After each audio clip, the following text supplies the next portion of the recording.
Hi, welcome back to Wednesday. I can't believe it's already April. The year is just flying by. Today we're going to talk about St. Joseph as he relates to selling a house. Obviously, I am not a priest. I don't know all the ins and outs about it, but I know this, that you can go into any religious goods store and buy the St. Joseph kit to sell the house. As a matter of fact, realtors buy a case of these at a time, but we'll talk about that. You need to take the little statue and you need to turn him upside down, facing the front street, and mark it, because it definitely, he has been known to sort of roam around under the ground. So definitely mark it so that when it's time to dig him up, that you know where he is. Now, everybody goes ahead and buries St. Joseph, but the whole thing with St. Joseph is that there's a prayer card that comes in the kit. And there's a prayer on the back that you've got to say for 9 days in a row. You miss one day, you start over again. It has to be the homeowner to say the prayer. That's why if the real estate agents are giving it to the homeowner to do, fine. If they're saying the prayer themselves, not so much. So say the prayer. Anytime I've sold a house, I have taped this little prayer card to the bathroom mirror so that in the morning when I wake up and I'm brushing my teeth, I remember to say it. It's there in your head, but if it's out of sight, it's out of mind. So if you put it, like I said, tape it to your bathroom mirror, tape it to your coffee pot, tape it to some place where you're going to see it every morning so that you remember to say it. And again, you can go 8 days and miss the 9th day, and you've got to start over again.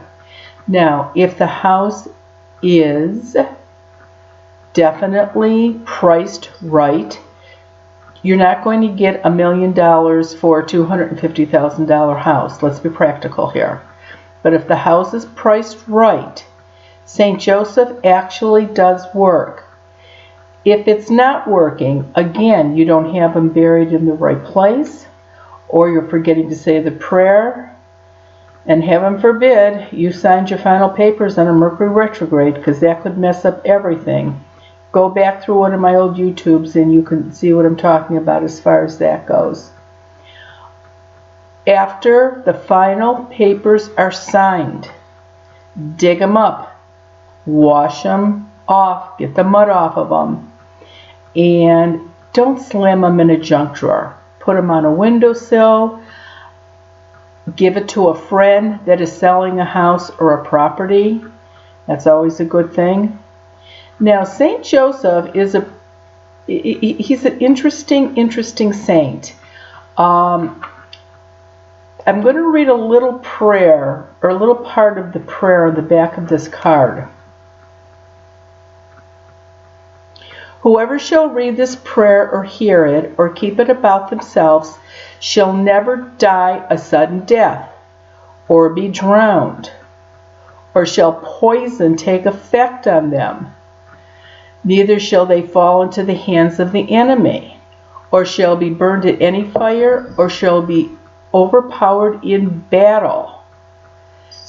St. Joseph's pretty powerful.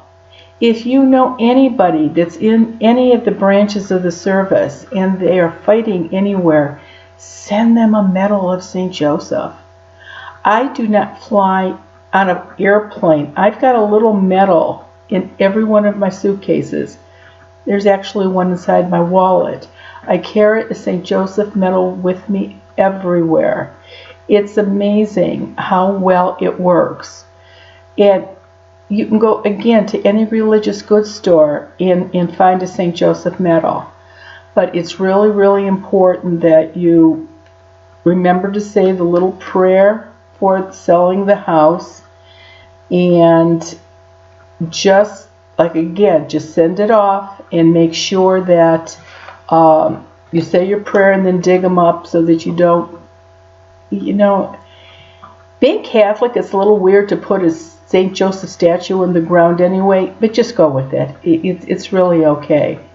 The other thing that somebody had asked me is, again, why do they have to do this by letter and not by phone? The phone is available. The problem with the phone is this. I get between 40 and 50 calls a day. There is no way I can call back everybody. I try to put the ones I think are more important in first, but I'm not rude. It's just that I can't get to everybody. And so that's why I'm answering a lot of questions this way, that people are calling with just one question. If they watch the YouTubes, they get the answers, and maybe then they're not feel so bad that I'm not calling them back. So again, keep the letters coming, and I'll do the best I can, and have a great day, and I'll talk to you next week. Bye-bye.